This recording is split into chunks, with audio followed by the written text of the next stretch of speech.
What is up, everybody? Today is the 26th of February, and I'm actually getting this a day early, which I've seemed to notice usually from Best Buy is that you'll actually get the movies a day before they actually release them in the store. So, I am gonna get this out of the package here. Do an unboxing and review of one of my newer favorite Pixar movies. I went and saw this movie twice in theaters. Both times I went and saw it, not a single person was in the theater. So I don't know if nobody just wanted to see it or where I was at or what the case was. I really wish I could have seen this in 3D because the artwork in this thing is beautiful, gorgeous. Oh, I loved it. And that is, got my finger all damaged up here. Coco. Try to not get too much of a glare. Once I take the plastic off, then you'll see it a little bit better. But Coco. I loved this movie. Wasn't sure what to expect when I first kind of saw the trailers for it and everything, but I honestly, and I wish they would have released this in in Steelbook version at least, in 4K. But for whatever reason they didn't. So, and I'm almost contemplating picking up the Target Special Edition, which comes like with a 32-page art book. I like art books too. I don't have as many art books as I do Steelbooks, but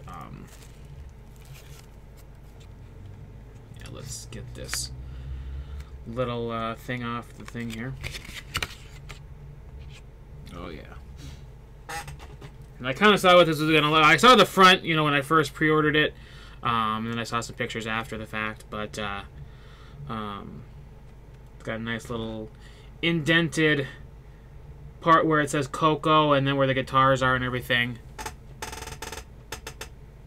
It's kind of hard to see with my fucking screen, but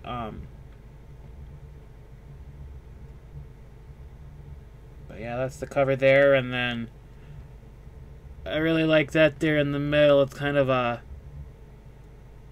you know, it's a guitar and a kind of a mishmash of all the different characters and different scenes, and you got Hector and Mama Coco and oh, that one guy, I can't think of what his name is. I was gonna say it's been a couple months since I've seen the movie. Where the hell did I just put that thing? What the fuck? I don't know where the heck I just put that thing. What the heck? Like it just like disappeared. Where did my... Oh, there it is. It's like, where did I set that thing? I have to even say here. Yeah,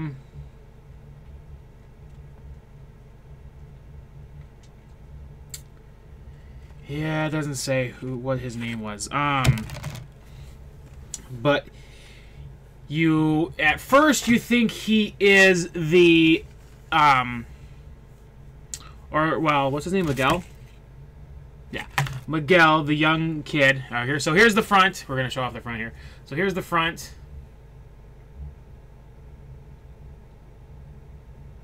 Very pretty cover. And then you've got... Yeah. And then you've got the back here. That's a little bit darker, kind of a little bit harder to see. Tilt it up a little bit. But yeah, you got... the grandma, whoops, nope, over here on this side. The grandma there. You got, I don't want to use that finger because it's all kind of fucked up. But you got Miguel, his dog, his dead ancestors, the city of the dead. I'll just open that up here. 3 discs, wow.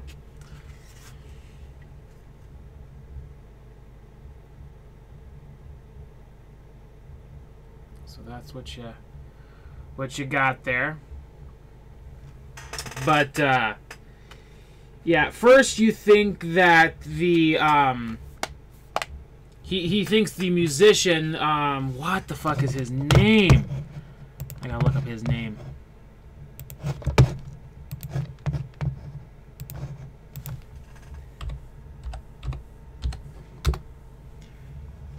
Let's see, what was his name? No, I'm not talking about Coco, Ice-T's wife, with her big ass and titties. What was his name? Hector? No. Ernesto, duh. Once I see him, like, oh yeah, Ernesto de la Cruz. That was his name. So at first, he is like the most famous musician in the history of Mexico. And Miguel is just infatuated with him.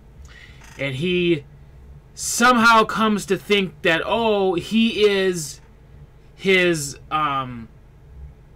lost relative, or his Mama Coco's dad, because all he sees of him is like kind of his body and a guitar, but his head, his picture of his face is ripped off.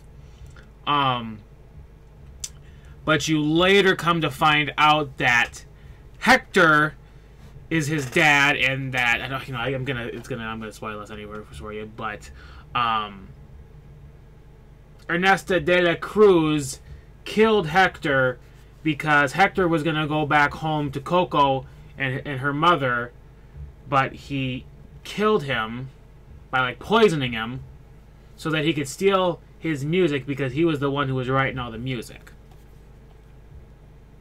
Which is very sad that he would be such an asshole like that. But yeah, I was gonna say, let's take the discs out, because there's really some nice artwork in the inside here too. But here's Miguel.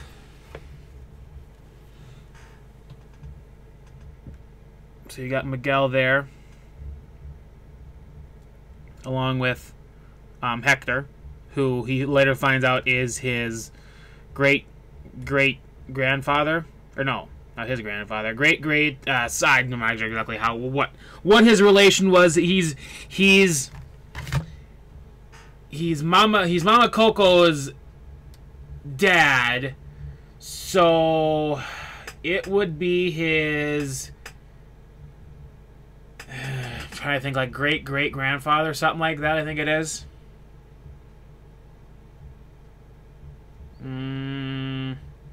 Something like that. I can't remember exactly what it is. But here's the inside. And I kind of thought like the spirit animals looked kind of, I don't know, like they had like a different... They almost looked kind of out of place the way they looked in the movie. Because their art style wasn't... in my opinion, it wasn't really the same as everything else in the movie. So it was kind of like, you looked at him and you're like, whoa, that's, I don't know, very weird art style.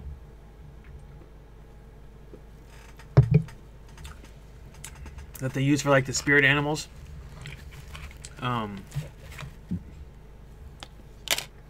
not even sure what all these discs are. That's a bonus disc. That is a DVD. And this is the Blu-ray. Feature film. It's like, is that all that's on there, is the feature film? Because I was going to say, yeah, it's like with Blu-rays, you can just put all that stuff on one disc. I don't know why you need to have multiple discs for. But anyways. So, yeah. So he basically figures that out. But once you figure it out, you can kind of, if you watch a second viewing, you can kind of pick up on things where it actually was revealed a lot sooner in the movie. When you first see Hector, if you remember what Ernesto de la Cruz's guitar looked like, it actually looks just like Hector with his, has a gold tooth in there. So I kind of ended up figuring that out, you know, before I watched it the second time. So then I kind of picked up on that time. I'm like, oh, okay, you know, that makes sense. That makes sense now that I, you know, see those Easter eggs. And of course, there's lots of Pixar Easter eggs in here from Monsters Inc. You got the Pizza Planet truck. You've got Toy Story. You've got I'm trying to think. I think there was even Nemo in there. And